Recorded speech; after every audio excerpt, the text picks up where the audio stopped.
Okay, so I know that some of you are in the house, so we will crack on.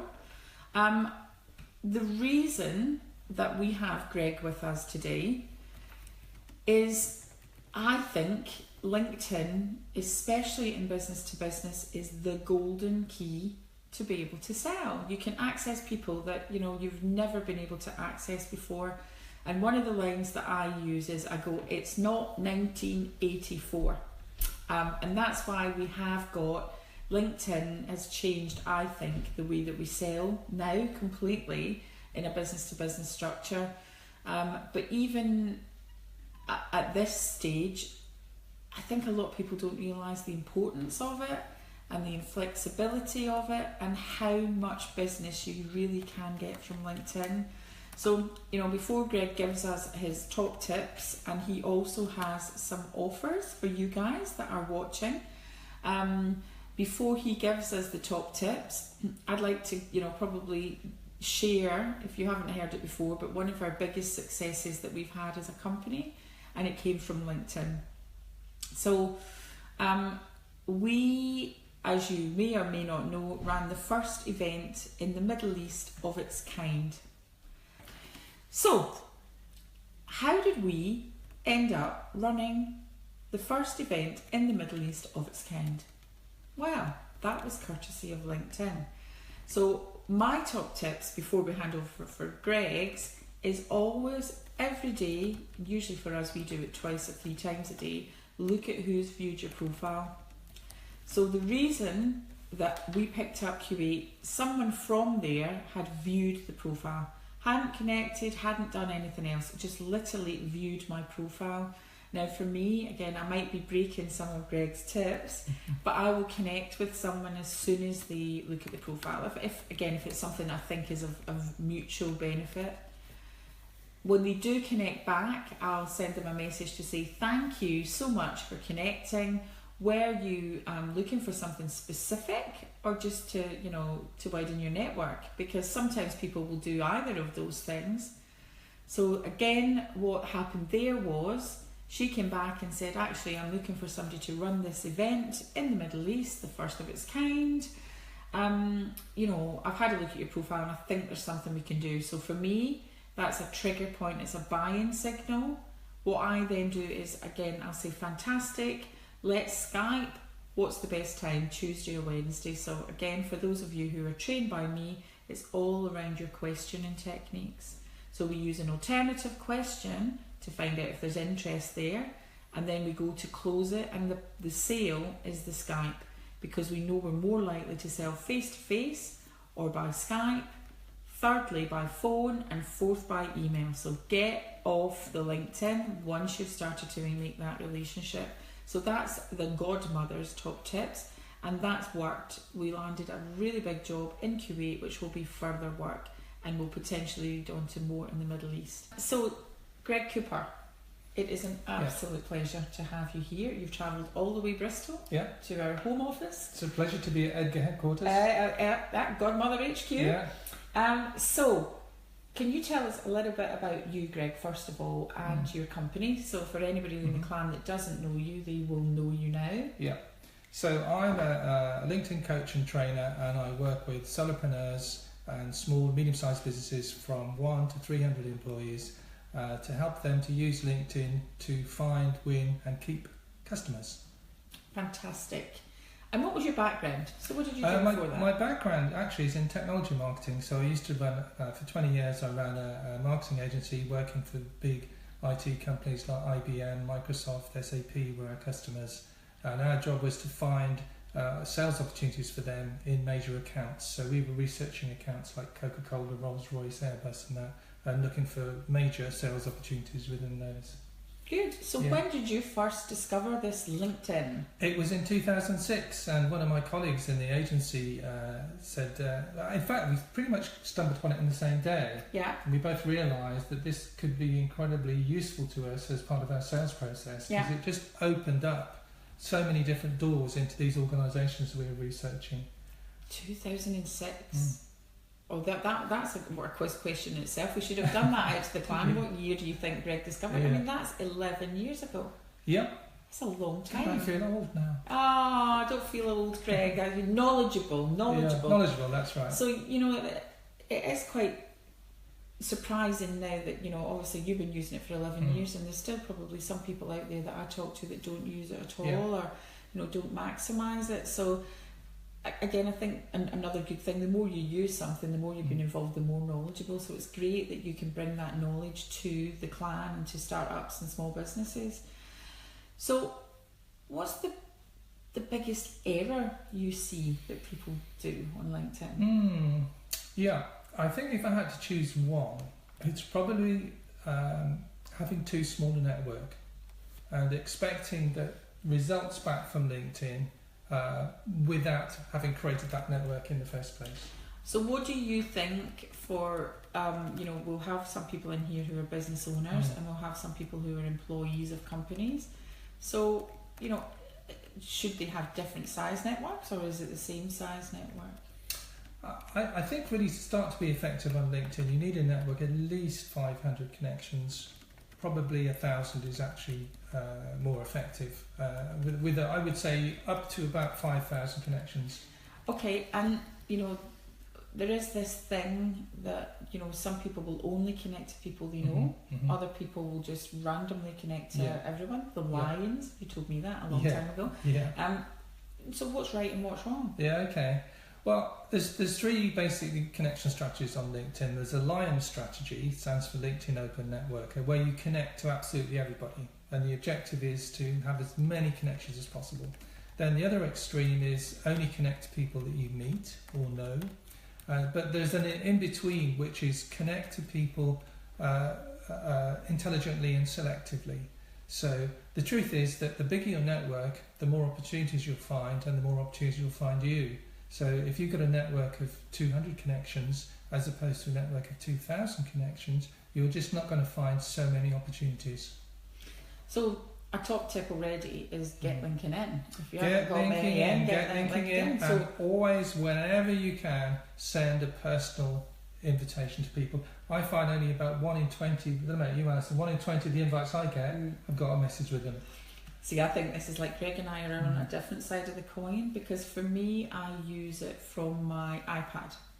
So it doesn't let me, and literally I am quite a random, I'll go, oh, there's a CEO, bing, there's a such and such. So again, and it doesn't restrict the number of connections, but I think the reason people will accept mine without a personal is actually I've got quite a chunky, high profile network. So again, I think to start off, to get that, I think I did personalise my messages. So I think it depends, to me, I think it depends on what you're at and where your network is. Well, I think that's also another reason why it's important to have a very strong personal brand. I mean, you've got a very strong personal brand online, so if you send an invitation to someone, the first thing they're going to do is go and have a look at your profile.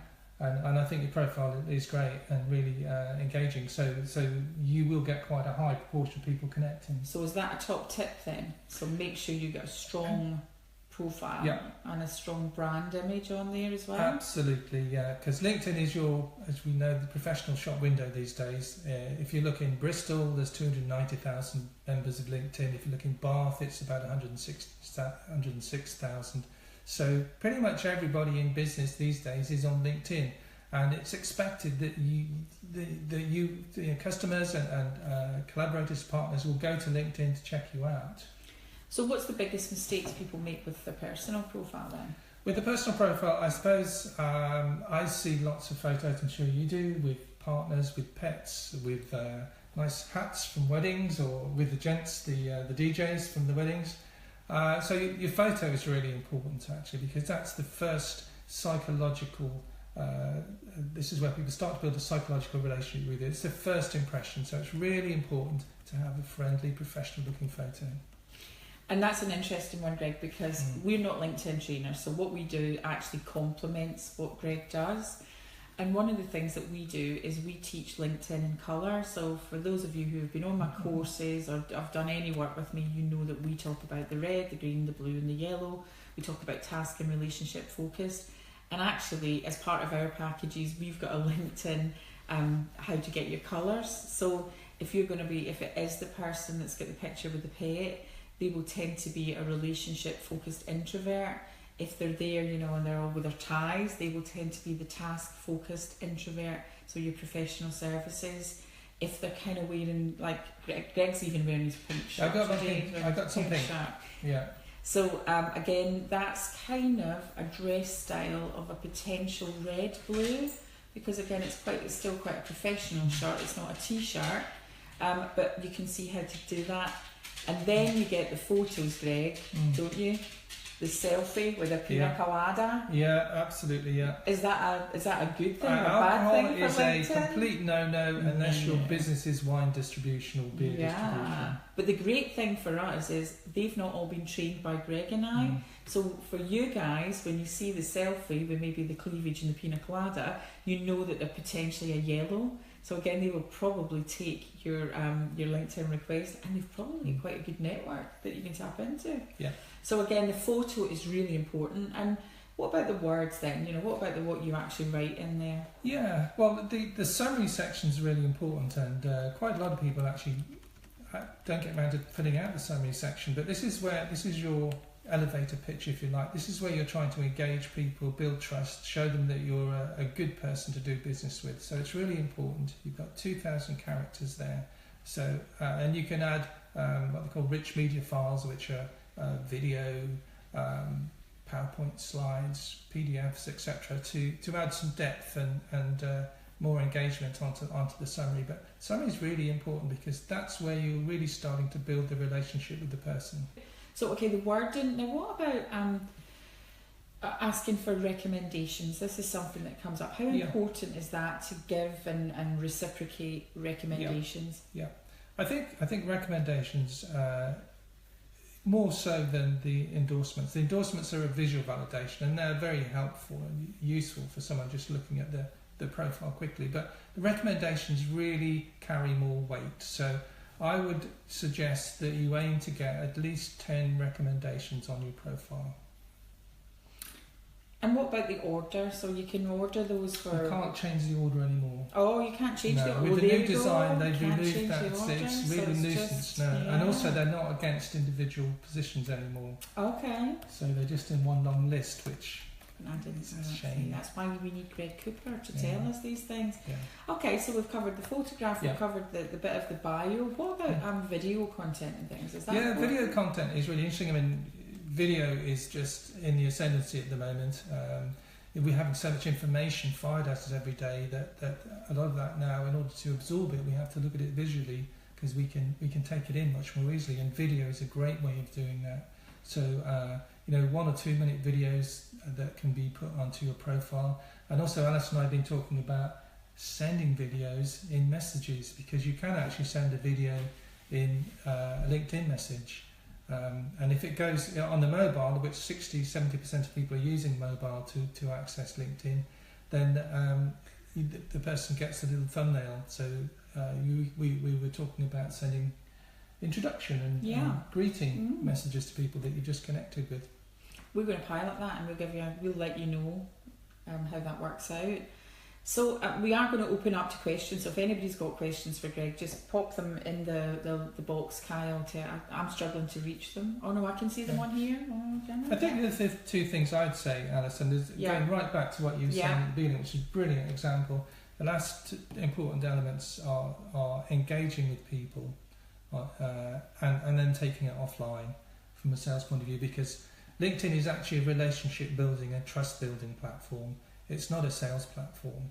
The sales happen once you take that conversation offline. So Alison gave a brilliant example of looking at who viewed her profile, creating a conversation, taking the conversation onto Skype. That's exactly the way to progress to a sales situation. Yeah, and what if they don't accept your request? What do you do? Your connection request? So say you try to link into someone and they just ignore you. I mean, there's obviously their tool. You can see who you've asked to connect to. For those of you who don't know this, you can access in LinkedIn people that you've tried to request with, and they're still sitting and pending or ignored. Okay. What would you do then? Well, LinkedIn will remind them twice that they haven't replied to the request. But then I think your option really is to look to find other opportunities to engage with them. Yeah. So to actually look at their activity, get like and comment, and share some of their posts. Yeah. Because that will bring you to their attention, and once perhaps you've warmed up that relationship a bit through your interactions, then perhaps there's another opportunity to invite them again. I've got an example of something that happened, another thing that happened this week on LinkedIn, which I did talk about at the start, but I'm really keen to work on export. So Catherine Rains is the head of the Department of International Trade. So I've been desperate to try and get a hold of her because I want to be a case study for export, as you know, not just for me, but for other CanClan members. I really want to try and get good national and international coverage.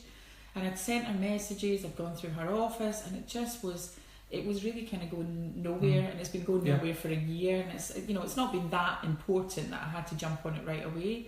But what I did do was I've been doing some training this week in San Francisco, so I put a picture of the Golden Gate Bridge up, and what I did was with that, I tagged her in the post.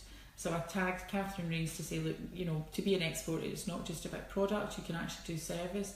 Well, and I also in that comment said, I'm on BBC Breakfast next week on Tuesday the 6th, speaking about small business.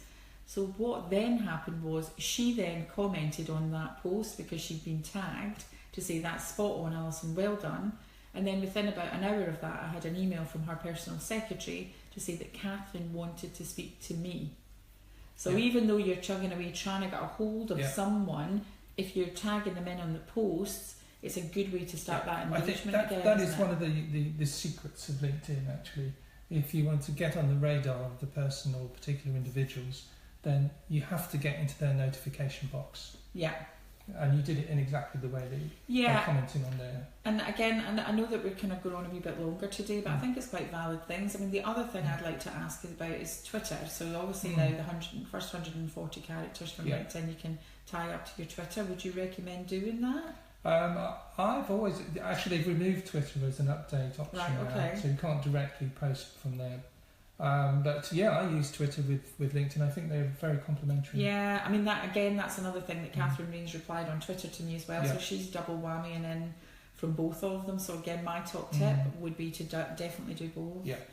So have we got any questions? We've got a question from Vivian there. Yeah, Vivian. Greg and I are connected, but we'll be emailing you with a question. Oh, she doesn't want to tell everyone a question. Oh, okay. Fine. We've got another one from Vivian down there as well. Oh, okay. Do you recommend connecting with people who you don't know? Okay, that's a really good question. And one that a lot of people ask.